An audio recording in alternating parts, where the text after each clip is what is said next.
নমস্কার। আজ একটি বস্তু আবিষ্কারের কাহিনী জানব। বস্তুটি হচ্ছে বাঙালি মহিলার পরিধেয় বস্ত্র ব্লাউজ। তার সঙ্গে জানব কে সেই মহিলা যিনি প্রথম সেই ব্লাউজটি পরেছিলেন। খুব চমৎকার সেই কাহিনী। তো একটা সময় ছিল যখন বঙ্গ মহিলারা শুধুমাত্র কাপড়ের থানটা তাদের অঙ্গে জড়িয়ে নিতেন। তাদের কোনো অন্তর্বাস, ব্লাউজ বা পেটিকোট জাতীয় কোনো পোশাক তারা পরতেন না। তার কারণও ছিল, তার কারণটা এরকম ছিল যে তারা কোনো প্রয়োজন বোধ করেনি কোনো ব্লাউজ বা এই জাতীয় কোনো পোশাক পরিচ্ছদ আবিষ্কারের। তার কারণ সেই সময় মহিলারা বাড়ির অন্দরে থাকতেন এবং বাইরের কোনো পুরুষ সেই অন্দরে প্রবেশ করতে পারতো না, এবং বাড়ির মহিলারাও বাইরে যাওয়ার সচরাচর সুযোগ পেতেন না বা অধিকারও পেতেন না বলা যেতে পারে। তো কী হলো, আমাদের রবীন্দ্রনাথ, তার পিতা দেবেন্দ্রনাথ ঠাকুর, তার মেজ সন্তান অর্থাৎ সত্যেন্দ্রনাথ ঠাকুর, তিনি ভারতবর্ষের প্রথম আইসিএস পাশ করেছিলেন। তিনি আইসিএস পাস করে লন্ডন থেকে দেশে ফিরলেন।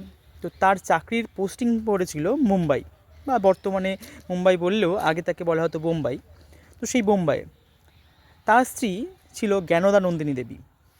তো জ্ঞানদা নন্দিনী দেবীকে নিয়ে তিনি বোম্বাই যাবেন, বাড়ির অমতে নিয়ে যাবেন।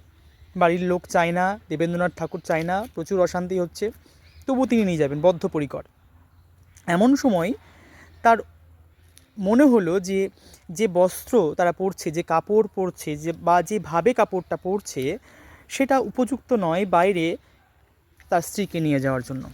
তখন তিনি একটি ফরাসি দর্জিকে দিয়ে ভারতীয় এবং বিদেশি অর্থাৎ প্রাচ্য এবং পাশ্চাত্য এই দুটো শিল্পের সমন্বয়ে একটি পোশাকের নকশা তৈরি করলেন।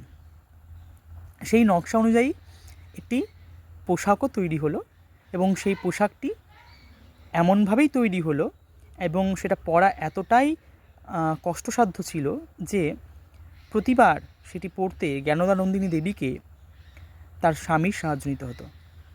তো এইভাবে সূচনা হলো বা উৎপত্তি হলো ব্লাউজের।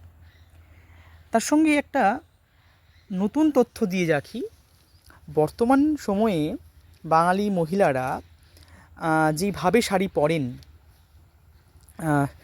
বাম দিকে একটা আঁচল এবং কুচি করে যে শাড়ি পরার পদ্ধতি, এই পদ্ধতিটাও কিন্তু আগে ছিল না।